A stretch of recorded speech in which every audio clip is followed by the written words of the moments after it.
common observation that has been observed through the span of Andromeda says that many players view the Kett as similar villains to the Reapers. While we could certainly make a video purely about the similarities, we thought we'd take a different approach and discuss which group of baddies is a more effective villain. Now there are a couple ways to come about this, so let's not waste any more time and just get into it.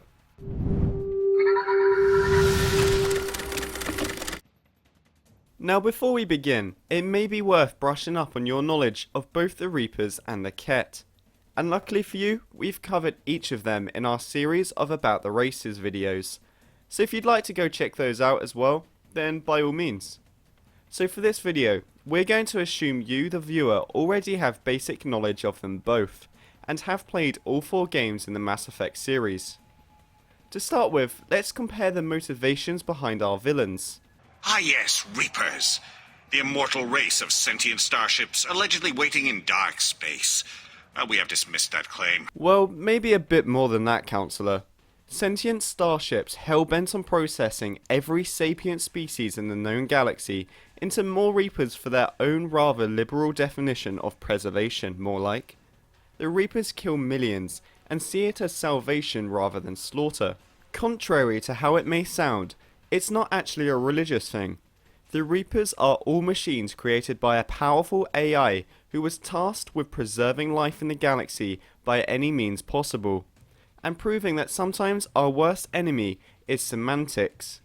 The AI came to the conclusion that killing everyone and processing their genetic material into a bunch of virtually identical giant robots counts as preservation. So that's what it boils down to. The Reapers are under orders from an AI who takes things way too literally. Good villain motivation? We'll let you decide. The Kett, meanwhile, appear to have similar motivations on the surface. The process of exaltation, where the subject is changed into an obedient Kett, seems almost identical.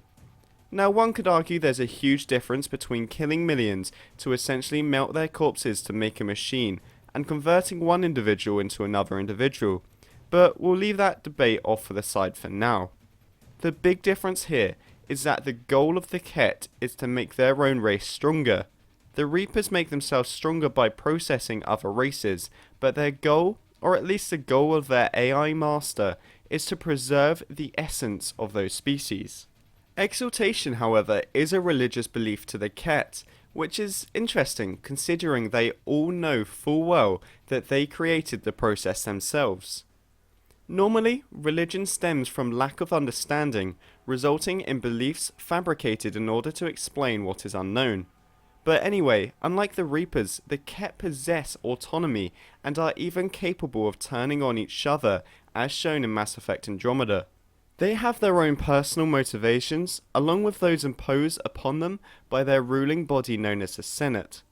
So to recap, the Kett are actively following their orders, while the Reapers are programmed to follow theirs. Both are making their own races stronger through their actions, but while this is what the Kett strive for, the Reapers only intend to preserve other races, with their own strengths increasing as a byproduct of this action. Next, let's discuss just how much damage each group of bad guys did in their time, starting off with the Kett. The results of the Kett invasions aren't terribly blatant at first. This is to be expected considering how they tend to prefer subtlety when first encountering a new race. Their invasion of the Angara is proof of that. When the Kett first arrived, they came draped in a cloak of false pretenses, fooling the Angara into accepting their new visitors as friends. From there, it was a simple matter to defeat their unaware military forces and begin widespread exaltation. While exaltation sports a ratio of 1:1, that is, one exalted alien becomes one Kett, they tend to capture large numbers of beings at once, much like the Reapers. They also aren't afraid to kill any who get in their way, though unlike the Reapers, they aren't exactly capable of slaughtering hundreds with each individual attack.